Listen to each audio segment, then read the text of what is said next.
السلام علیکم ملګرو. محمد بن سلمان عمران خان سره د څنګه نواز شریف ته یو ډیر غټ شکست شو، ولی هغه د جدې نه دوباره لندن ته روانه شو او هغه اقصادار ته څه پیغام را لېږلی دی. حکومت څنګه د عمران خان نقل شروع کو په ګلګت بلتستان کې د پاکستان تحریک انصاف پوزیشن ډیر زیات مضبوط دی، خو ولی الته د وزیر اعلی انتخاب ونه شو او الحمدلله عمران ریاض خان حواله سره هم یو د خوشخبری خبر دی او څومره کسان دا وایي چې پاکستان دې ټیم کې په غلط سمت باندې روان دی. دا ټول ډیټیل په دې نوې ویډیو کې تاسو ته مخې ته एकदम خو د هغې نه مخکې تاسو ټول ملګرو ته دا ریکویسټ دی چې زموږ د پیج کې څه مسله ده، نه لحاظه ستاسو د لایک ضرورت دی، ستاسو د کمنټ ضرورت دی او ستاسو د شیر ضرورت دی. دا ویډیو د سره ډیره زیاته شیر کې مخکې ملګرو سره او چې څومره کمنټ هم تاسو کولی شئ د دې لاندې کمنټو کې چې دا مسله حل شي. لاول راځو چې څنګه نواز شریف ته یو ډیر غټ شکست شوی دی او هغه داسې ولې ویلی دی چې محمد بن سلمان عمران خان سره دی او هغه اقصادار ته څه پیغام را لېږلی دی. د دې نه مخکې تاسو ته پته ده چې دوبۍ کې د پی ډي ایم څومره هم سیاسي جماعتونه دي هغې موجود و، بیا هغه دپاره یو سپیشل تیار راله او هغه جدې ته لاړه او هلته ورته محمد بن سلمان دا ووی چې یاره موږ ستاسو مزید مدد نشو کولی. نو د هغې نه پس نواز شریف اقصادار ته دا پیغام راولېږه چې محمد بن سلمان عمران خان سره دی او د هغې نه پس اقصادار دا بیان جاری کړ چې یاره نواز شریف په د جدې نه سعودي عرب نه دوباره لندن ته ځي ځکه چې هغه څه ټسټونه پاتې دي او د هغې نه پس په هغه دوباره پاکستان ته راځي. خو د نواز شریف چې کوم شرطونه دي دوباره د پاکستان ته راتلو دپاره هغه ډېر زیات واضح دي. په هغې کې یو دا دی چې عمران خان دې ګرفتار کړی شي، هغه دې نااهله کړی شي او د هغې نه پس چې کله د الیکشن اعلان وشي نو بیا به نواز شریف پاکستان ته راځي. حکومت څنګه د عمران خان نقل شروع کو څنګه تاسو ته پته ده په سویډن کې کومه د قرآن بې حرمتي شوې ده، نه بله ورځ عمران خان دا ویلي دي چې یاره د جمعې په ورځ د مانځه نه پس به موږ د دې خلاف پوره منه احتجاج کوو. نو اوس حکومت هم په هوش کې راغی او شهباز شریف هم د جمعې په ورځ باندې د احتجاج اعلان وکړو. عمران خان دې باره کې دا ویل دی چې موږ خپل نبی او خپل دین سره ډیره زیاته مینه کوو او زموږ کتاب یعنی قرآن پاک زموږ دپاره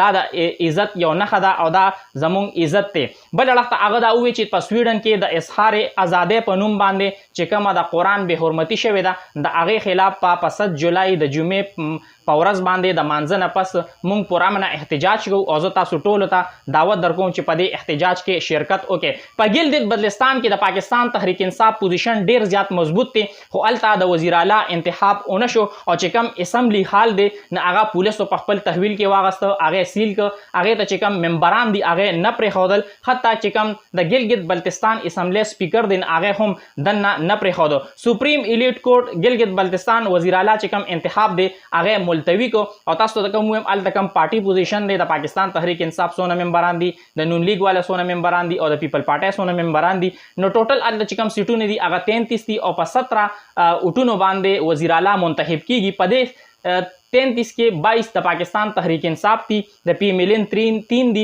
او د پاکستان پیپل پارټۍ چې دي نو 4 ارکان دي. آی جی ګلګت بلتستان هم د خپلې عهدې نه لرې کړی شو او د هغه په ځای باندې یو نوی آی جي چې دی نو هغه منتخب کړی شو او هغه تعینات کړی شو. نو اوس سوال دلته دا اوچتېږي چې آیا په کراچۍ کې څنګه د میر الیکشن شو هغه حال به دلته په ګلګت بلتستان کې وي، څنګه چې په کشمیر کې د وزیر اعلی انتخاب شو آیا هغه حال به دلته په ګلګت بلتستان کې وي او که نه، او ولې دا انتخاب چې دی نه دا ملتوي شو ځکه چې نن 3 بجې د وزیر اعلی انتخاب به کېده خو هغه انتخاب چې دی نه ونه شو او اوس په دې باندې ډیر زیات سوالات چې دي نو هغه اوچتېږي. الحمدلله عمران ریاض خان خیریت سره دی او دې حوالې سره شهباز ګل یو ټویټ کړی دی، هغه دا ویلی دی چې یو ډیر اهم سینیر ترین صحافي دی هغه سره زما خبرې شوي دي او هغه دا ویلی دی چې د الله شکر دی عمران ریاض خان چې دی نو هغه صحتمند دی، بالکل خیریت سره دی او هغه په یو ښه ځای باندې دی او د هغه د نه پرېښودو وجه صرف دا ده چې هغه اواز بندول دي او انشاءالله هغه به ډېر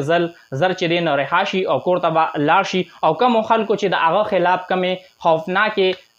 منصوبه بندي کوله یا خوفناکې افواګانې خورولې چې یاره هغه مړ شوی دی، په هغه باندې ډېر زیات تشدد شوی دی یا هغه افغانستان ته اړولی شوی دی، ځکه آی جي هم په لاهور های کورټ کې دا بیان ورکړو چې یاره هغه چې کوم موږ ټریس کړی دی د هغې چې کوم لوکیشن دی نو هغه افغانستان ښودلی کېږي. دا ټول چې دي نو دا افواج چې دي دا به غلطې ثابتېږي او انشاءالله هغه به خیریت سره کور ته راځي. څومره پاکستانان دې ټیم کې وایي چې پاکستان غلط سمت کې روان دی، نه په 5 کسانو کې هر 4 کسان دا وایي چې پاکستان دې ټیم کې په غلط سمت کې روان دی. ګیلپ سروے دا ریپورت جاری کړی دی، یعنی 80% کسان دې ټیم کې دا وایي چې پاکستان په غلط سمت کې روان دی. نو ګورو چې راتلونکي ټیم کې څومره هم اپډیټ شي او په دې پیج باندې تاسو سره شیر کوم. دا ویډیو سره مخکې ملګرو سره ضرور شیر کړئ او تاسو خپل قیمتي رائے هم ما سره په کمنټ کې ضرور شریک کړئ. د الله په امان.